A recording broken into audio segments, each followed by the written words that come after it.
Hey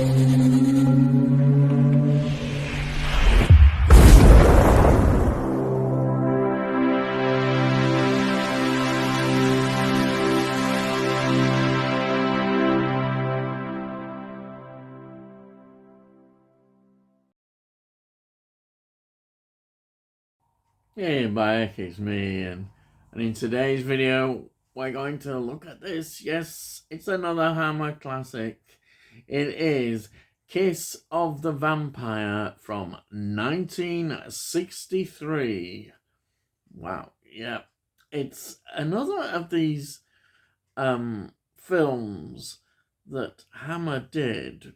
They were looking effectively still sequels to Dracula without Christopher Lee in it. We didn't get that until 1966, Prince of Darkness.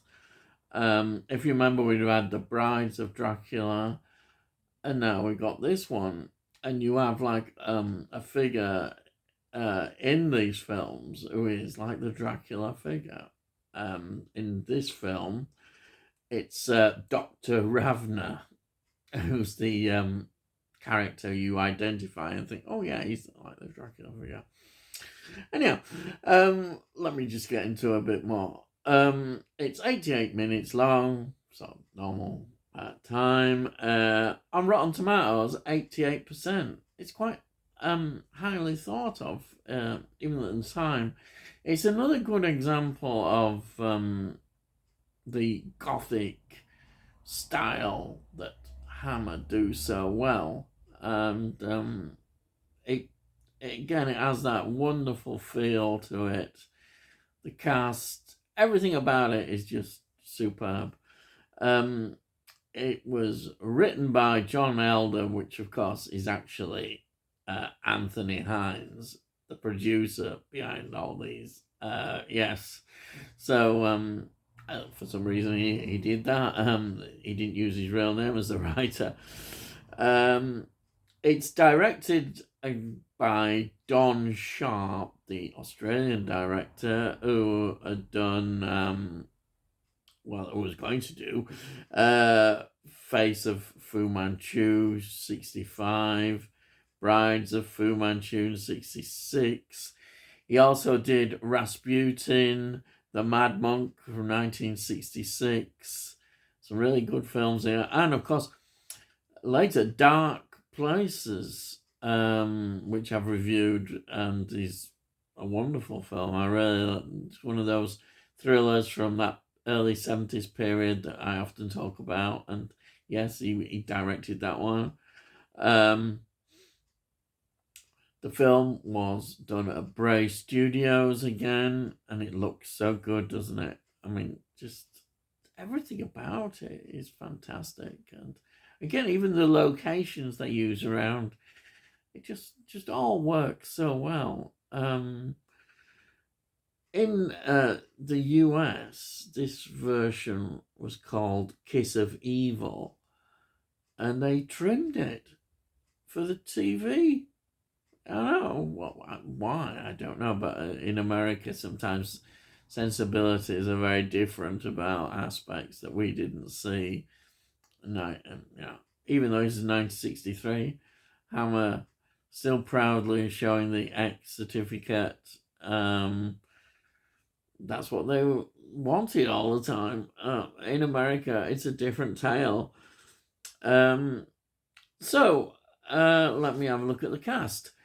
The cast has Clifford Evans playing Professor Zimmer. He's the wonderful, he's like the Van Helsing kind of character. You see, you can always identify these characters with the way they're put then.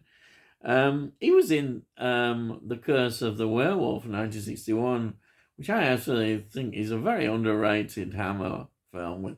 That's the Oliver Reed one. I really like that one. It's got a lot of good things in it, but Clifford Evans was in that. Then we have Noel Willman playing Dr. Ravener, the real villain, if you want to call it, the leader of the villains. Now, he was in going to be in The Reptile, 1966, which is another superb Hammer film. And he adds quite a lot to this film. I rather like him.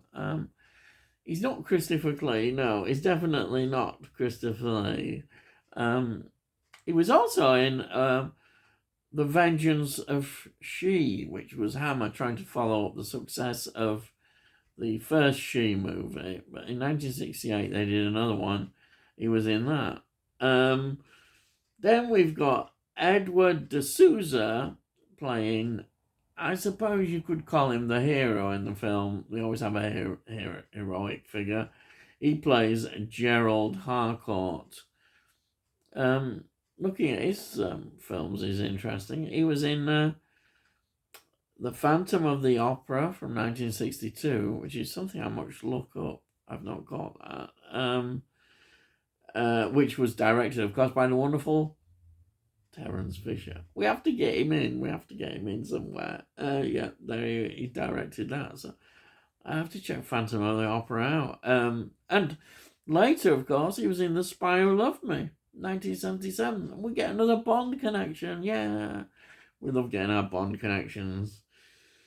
Then we've got the wonderful Jennifer Danielle playing Marion Harcourt, Gerald's wife. I think she's really good. She's got that patch. She's got that Hammer beauty look, and she's good at what she does in it. She has that look, and it fits also well. Now Jennifer Daniel was in, again, another favourite. Mind you, they're all favourites of this. She was in The Reptile, yes. The Wonderful Reptile from 1966. Excellent stuff, that. Then we've got Barry Warren playing Carl.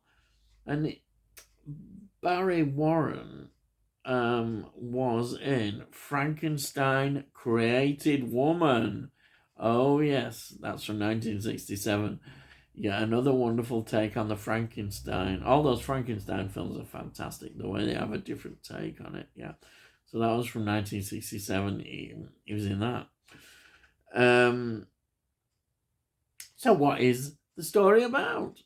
The premise of the story is actually that Gerald and Marion Harcourt are on their honeymoon. They're the honeymoon couple, and there they are, all in love in their carriage, and it's a car, sorry, not carriage, and they're basically run out of petrol.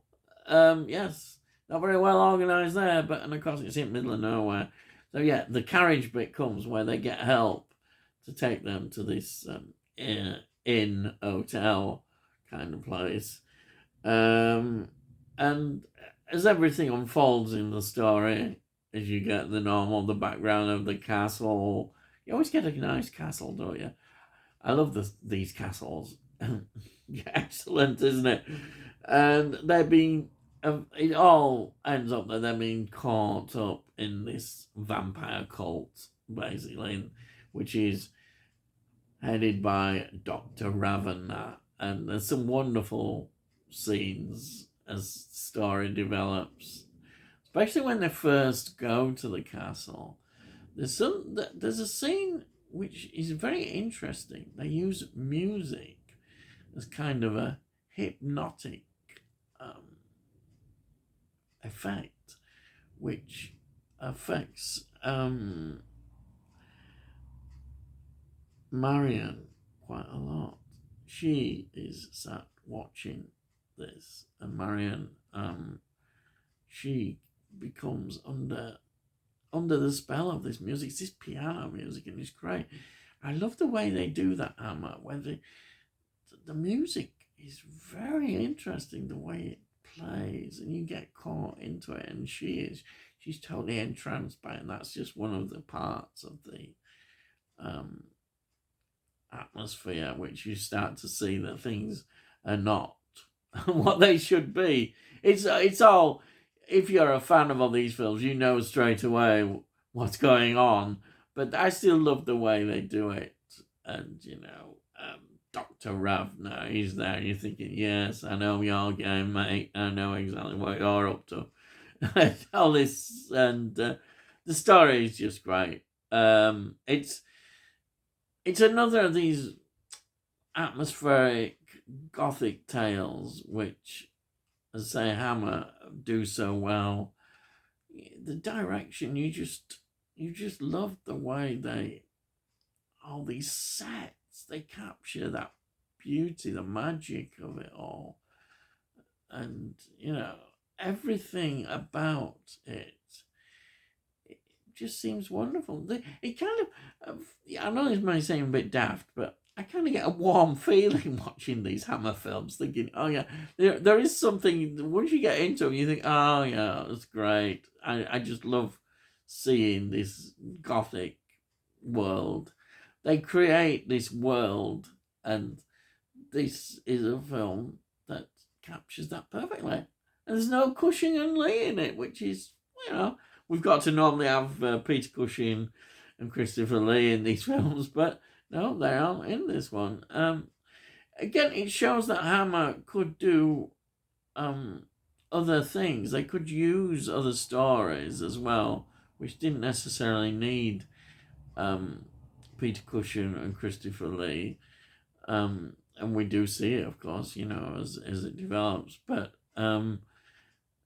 this is a good example because, as I say, it's 1963. And we'd added the same with The Bride of Dracula. So it's a good set of films, I think, and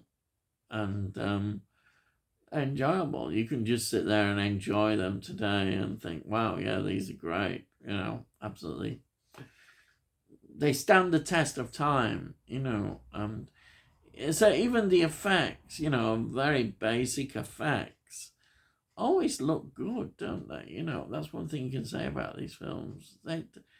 The effects used are amazing, because they're all, as we say, they're on small budgets, and they manage to create this whole believable world.